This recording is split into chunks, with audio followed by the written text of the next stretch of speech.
ರೇಣುಕಸ್ವಾಮಿ ಕೊಲೆ ಕೇಸ್ ಸಂಬಂಧ ತನಿಖಾಧಿಕಾರಿಗಳ ತನಿಖೆ ಫೈನಲ್ ಆಗಿದ್ದು ಚಾರ್ಜ್ ಶೀಟ್ ಸಿದ್ಧತೆ ಕಾರ್ಯ ನಡೀತಾ ಇದೆಯಂತೆ.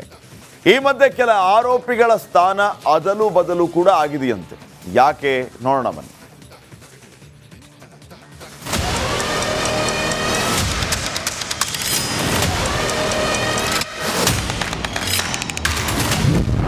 ಚಾರ್ಜ್ ಶೀಟ್ ಫೈನಲ್, ಆರೋಪಿಗಳ ಸಂಖ್ಯೆ ಚೇಂಜ್.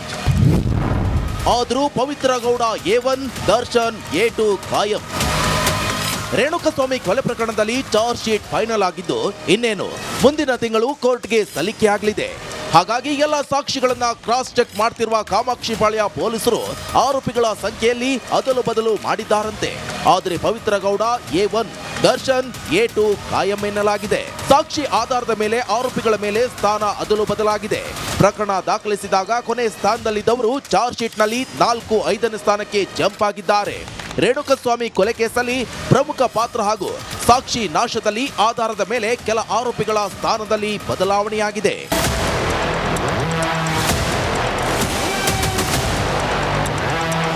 A10 ವಿನಯ್ ಹಾಗೂ A14 ಪ್ರದೋಷ್ ಸೇರಿದಂತೆ ಕೆಲವು ಆರೋಪಿಗಳ ಸಂಖ್ಯೆ ಬದಲಾವಣೆಯಾಗಿದೆ. ಕಾಮಾಕ್ಷಿಪಾಳ್ಯ ಪೊಲೀಸರು ದಾಖಲಿಸಿರುವಂತಹ FIR ನಲ್ಲಿ A10 ಹಾಗೂ A14 ಆರೋಪಿಗಳಾಗಿರುವಂತಹ ವಿನಯ್ ಹಾಗೂ ಪ್ರದೋಷ್ ಚಾರ್ಜ್ ಶೀಟ್ ನಲ್ಲಿ ಪವಿತ್ರ ಗೌಡ ಹಾಗೂ ದರ್ಶನ್ ಬಳಿಕ ಸ್ಥಾನ ಗಿಟ್ಟಿಸಿಕೊಂಡಿದ್ದಾರೆ. ಇನ್ನು ವಿನಯ್ ಹಾಗೂ ಪ್ರದೋಷ್ ಜೊತೆ ಬೇರೆ ಆರೋಪಿಗಳ ಸ್ಥಾನವು ಪಲ್ಲಟ ಆಗಲಿದೆ. ಪ್ರಕರಣದ ಪ್ರಮುಖ ಆರೋಪಿ ಹಾಗೂ ಮಾಸ್ಟರ್ ಮೈಂಡ್ ಆಗಿರುವ ಪವಿತ್ರ ಗೌಡ ಹಾಗೂ ದರ್ಶನ್ ಸಂಖ್ಯೆಗಳಲ್ಲಿ ಯಾವುದೇ ಬದಲಾವಣೆ ಇಲ್ಲ ಅಂತ ತನಿಖಾಧಿಕಾರಿಗಳು ಹೇಳುತ್ತಿದ್ದಾರೆ. Nagaraj, crime bureau, Republic Kannada.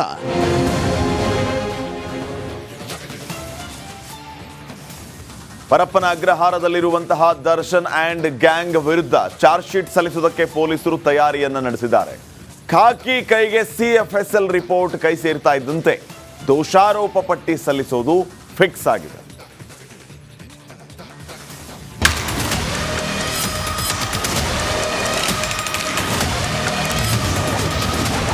Renukaswamy ಕೊಲೆ ತನಿಖೆ ಅಂತಿಮ ಹಂತಕ್ಕೆ. ಶೀಘ್ರವೇ ಚಾರ್ಜ್ ಶೀಟ್ ಸಲ್ಲಿಕೆ ಬಿ ದಯಾನಂದ್.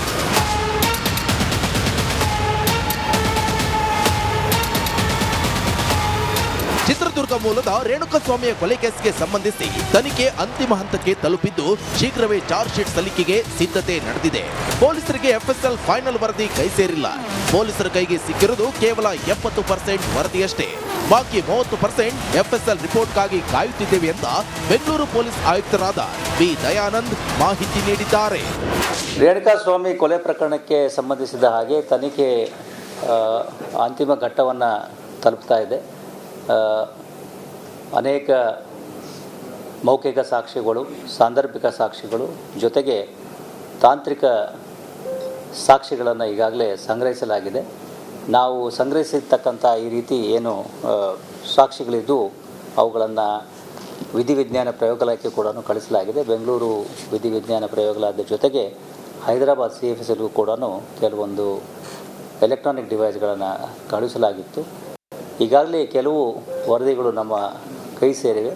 ಇನ್ನೂ ಕೆಲವು ವರದಿಗಳು ಆದಷ್ಟು ಶೀಘ್ರದಲ್ಲಿ ತಲುಪಿಸೋದಾಗಿ ಸಂಬಂಧಪಟ್ಟ ವಿಧಿವಿಜ್ಞಾನ ಪ್ರಯೋಗಾಲಯದಲ್ಲೂ ನಮಗೆ ತಿಳಿಸಿದ್ದಾರೆ. ಅವುಗಳು ಕೈ ಸೇರಿದ ನಂತರ ಮುಂದಿನ ಒಂದು ತನಿಖೆಯ ಭಾಗವಾಗಿ ಏನು ಕೆಲವೊಂದು ಸ್ಪಷ್ಟೀಕರಣಗಳನ್ನು ಕೇಳೋ ಆಗಿದ್ದರೆ ಅವುಗಳನ್ನು ಕೇಳಿ ನಂತರದಲ್ಲಿ ಆದಷ್ಟು ಶೀಘ್ರದಲ್ಲಿ ನಾವು ಈ ಪ್ರಕರಣದಲ್ಲಿ ಅಂತಿಮ ವರದಿಯನ್ನು ನ್ಯಾಯಾಲಯಕ್ಕೆ ಸಲ್ಲಿಸ್ತೇವೆ. ಈ ಕೊಲೆ ಪ್ರಕರಣ ಸಂಬಂಧ ಬಹುತೇಕ FSL ವರದಿಗಳು ಪೊಲೀಸರ ಕೈಗೆ ಸೇರಿದ್ದು ಅನೇಕ ಮೌಖಿಕ, ಸಾಂದರ್ಭಿಕ ಹಾಗೂ ತಾಂತ್ರಿಕ ಸಾಕ್ಷಿಗಳನ್ನ ಈಗಾಗಲೇ ಸಂಗ್ರಹಿಸಲಾಗಿದೆ. 70% ವರದಿಗಳು ತಮ್ಮ ಕೈ ಸೇರಿವೆ. ಎಲ್ಲ ವರದಿಗಳು ಸಿಕ್ಕ ನಂತರ ಮತ್ತೊಮ್ಮೆ ಸಾಕ್ಷಿಗಳಿಂದ ಸ್ಪಷ್ಟೀಕರಣ ಪಡೆಯಲಾಗುವುದು. ಅದಾದ ನಂತರ ಪ್ರಕರಣದ ಅಂತಿಮ ವರದಿ ಅಥವಾ ಚಾರ್ಜ್ ಶೀಟ್ ಅನ್ನ ನ್ಯಾಯಾಲಯಕ್ಕೆ ಸಲ್ಲಿಸಲು ಸಿದ್ಧತೆ ಮಾಡಿಕೊಂಡಿದ್ದಾರಂತೆ.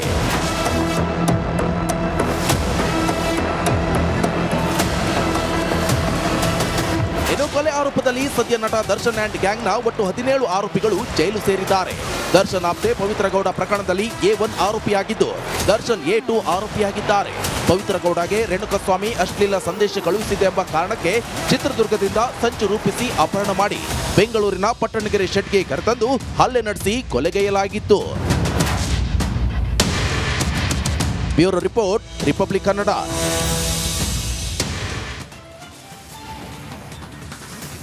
ರಾಜ್ಯದಲ್ಲಿರುವ ರಂಗಾಯಣಗಳಿಗೆ ಸರ್ಕಾರ ನಿರ್ದೇಶಕರನ್ನ ನೇಮಕ ಮಾಡಿದೆ.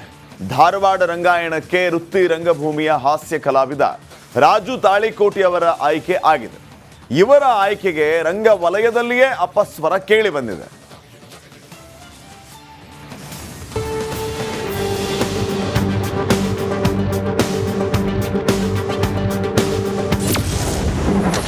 ಧಾರವಾಡ ರಂಗಾಯಣಕ್ಕೆ ನಿರ್ದೇಶಕ ಆಯ್ಕೆ.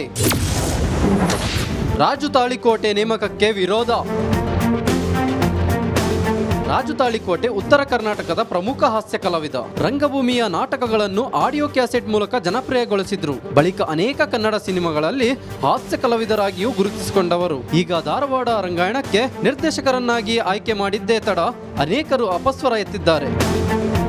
ವೃತ್ತಿಪರ ರಂಗಭೂಮಿಯವರನ್ನು ನಿರ್ದೇಶಕರನ್ನಾಗಿಸಿದ್ದು ಎಷ್ಟು ಸರಿ ಎನ್ನುವುದರಿಂದ ಹಿಡಿದು ಕಾಮಿಡಿ ಕಲಾವಿದ ನಿರ್ದೇಶಕ ಆಗಿದ್ದಕ್ಕೆ ಟೀಕೆ ಶುರುವಾಗಿದೆ.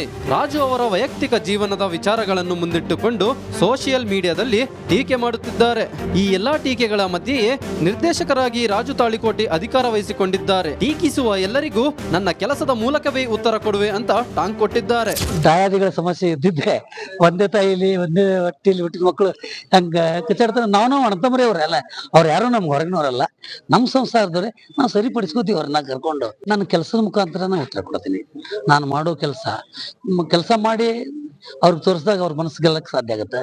ಹಾಗಾಗಿ ನಾನು ಕೆಲಸದ ಮುಖಾಂತರನೇ ಉತ್ತರ ಕೊಡ್ತೀನಿ. ರಾಜು ತಾಳಿಕೋಟೆ ವೃತ್ತಿ ರಂಗಭೂಮಿಯಿಂದ ಬಂದವರು ಅನ್ನೋ ಕಾರಣಕ್ಕೆ ಕೆಲವರು ವಿರೋಧ ಮಾಡ್ತಿದ್ದಾರೆ. ಈ ಎಲ್ಲಾ ಬೆಳವಣಿಗೆಗಳನ್ನು ನೋಡಿದ ಉತ್ತರ ಕರ್ನಾಟಕದ ಹಾಸ್ಯ ಕಲಾವಿದರು ಟೀಕೆ ಮಾಡೋರ ವಿರುದ್ಧ ಆಕ್ರೋಶ ಹೊರಹಾಕಿದ್ದಾರೆ. ಯಾಕೆ ಹಾಸ್ಯ ಕಲಾವಿದರು ಉನ್ನತ ಸ್ಥಾನಗಳಿಗೆ ಹೋಗಬಾರ್ದಾ, ನಿರ್ದೇಶಕರು ಆಗ್ಬಾರ್ದಾ ಎಂದು ಪ್ರಶ್ನಿಸಿದ್ದಾರೆ.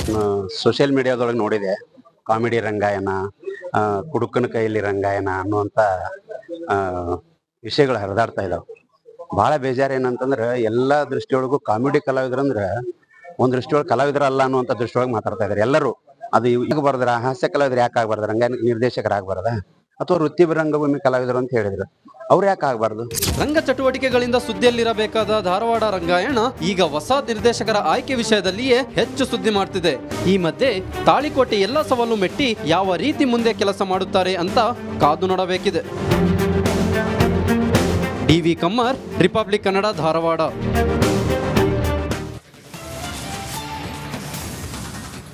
ಚಂದನವನ ಸಂಕಷ್ಟದಲ್ಲಿ ಸಿಲುಕಿ ನರಳಾಡ್ತಾ ಇತ್ತು. ಚಿತ್ರರಂಗದ ಒಳಿತಿಗಾಗಿ ಮೊನ್ನೆಯಷ್ಟೇ ನಾಗಾರಾಧನೆ ಪೂಜೆಯನ್ನ ಕೂಡ ನಡೆಸಲಾಯಿತು. ಆಶ್ಚರ್ಯ ಅನ್ನುವಂತೆ ನಾಗಾರಾಧನೆಯ ಬಳಿಕ ಸ್ಯಾಂಡಲ್ವುಡ್ ಚೇತರಿಸಿಕೊಳ್ತಾ ಇದೆ.